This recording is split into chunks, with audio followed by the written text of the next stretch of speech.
Olá, eu me chamo Lívia, sou professora de Biologia e hoje apresentaremos a aula de citoplasma, segunda parte, dentro do conteúdo de citologia.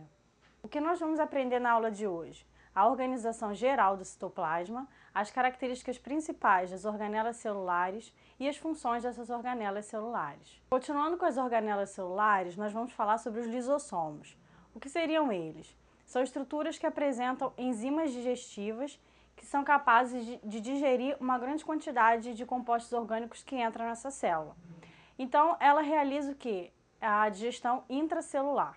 Os lisossomos, eles são importantes também nos glóbulos brancos, porque com um processo chamado autofagia, que seria a digestão dessa própria célula, no caso, os glóbulos brancos, eles são substituídos por novas células, o que ocorre com maior frequência em nossas células. Agora, nós vamos falar sobre a digestão intracelular. As enzimas que são formadas no retículo endoplasmático rugoso, elas migram para o complexo golgiense e elas são secretadas por vesículas que são denominadas lisossomos primário.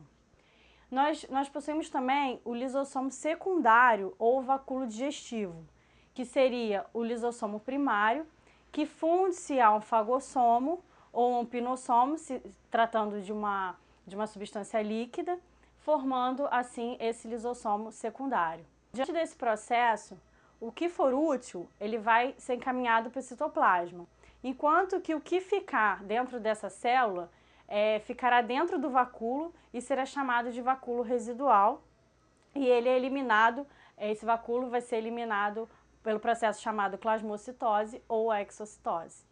Bom, agora nós temos a figura que mostra esse processo de digestão intracelular, onde tem a célula e uma partícula sólida entrando na célula e o lisossomo fazendo esse processo de digestão intracelular. O que seria o conceito de autofagia? A autofagia, como eu já disse anteriormente, seria o processo em que se digere a própria parte da célula. No caso, quando há uma subnutrição ou quando a organela ela está inativa, o vacúolo formado ele é denominado vacúolo autofágico. A heterofagia é um processo pelo qual os lisossomos eles se rompem e promove o quê? A destruição da célula. Por exemplo, a regressão da cauda do girino seria o exemplo de heterofagia, ou seja, o girino, quando ele está na sua fase ainda bem jovem, ele apresenta uma cauda em que é o próprio lisossomo, que é uma organela de dentro da sua célula, ela vai ocorrendo o processo de autofagia, vai como se fosse comendo a sua cauda até obter a formação de um sapo, no caso.